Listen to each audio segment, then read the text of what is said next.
दोस्तों journal entry बनाना तो हमने सीख लिया। अकाउंटिंग प्रोसेस का नेक्स्ट इंपॉर्टेंट स्टेप्स है लेजर्स।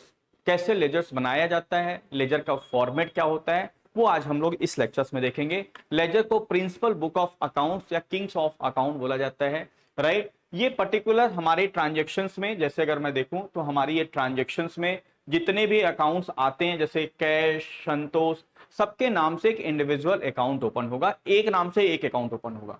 जैसे कैश अगर 4 बार आ रहा है तो 4 बार अकाउंट ओपन करने की जरूरत नहीं है, एक अकाउंट कैश का खुलेगा और कैश से रिलेटेड जितने भी ट्रांजेक्शन होंगे वो कैश के लेजर में पोस्ट कर दिए जाएंगे।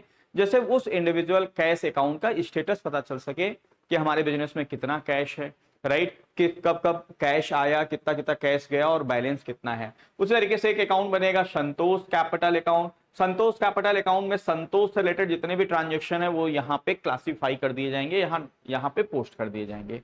जर्नल एंट्री से लेजर्स में लिखना लेजर पोस्टिंग कहलाता है गाइस। जब हम सारी एंट्री को लेजर पोस्ट कर लेते हैं तो उसको बैलेंस करते हैं और बैलेंसिंग फिगर जो आता है वो क्या होता है, हमारा जो बैलेंसिंग फिगर है वो या तो डेबिट बैलेंस आ सकता है या क्रेडिट बैलेंस आ सकता है या नो बैलेंस आ सकता है।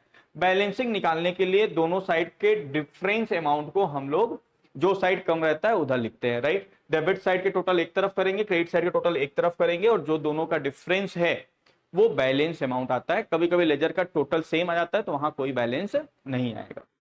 अगर मैं इसके फॉर्मेट की बात करूं तो फॉर्मेट में 4 कॉलम्स होते हैं, डेबिट के होते हैं, डेट पर्टिकुलर जेएफ अमाउंट, और 4 कॉलम्स होते हैं वो क्रेडिट के होते हैं, date particular JF amount. Debit side में 2 से स्टार्ट किया जाता है पोस्टिंग और क्रेडिट साइड में बाई से पोस्टिंग स्टार्ट किया जाता है, राइट। बाई लिख के पोस्ट किया जाता है, ठीक है। इसमें इससे रिलेटेड सारी एंट्री को लिख दी जाती है और डिफरेंस अमाउंट को यहाँ पे बैलेंस के रूप में लिख दिया जाता है जो साइड कम रहता है, ठीक है। तो इस तरीके से आपने देखा इस लेक्चर्स में कि लेजर का क्या फॉर्मेट होता है। और लेजर बनाने का पर्पस यही होता है कि उस हेड का, उस अकाउंट का स्टेटस पता चल सके। जैसे कैश का है तो हमारे बिजनेस में कितना कैश है, संतोष कैपिटल अकाउंट है तो संतोष का कितना कैपिटल लिखा हुआ है, सैलरी अकाउंट है तो हमारे बिजनेसेस में कितनी सैलरी अभी तक खर्च हो चुकी है, रेंट है तो रेंट कितना आपने खर्च कर चुका है। तो ये सारे एक एक हेड आप बनाएंगे तो आपको उस लेजर का स्टेटस पता चल जाएगा। नेक्स्ट लेक्चर में हम सीखेंगे कि जर्नल एंट्री की हेल्प से लेजर में किस तरीके से पोस्ट किया जाता है। Thank you so much for watching this video.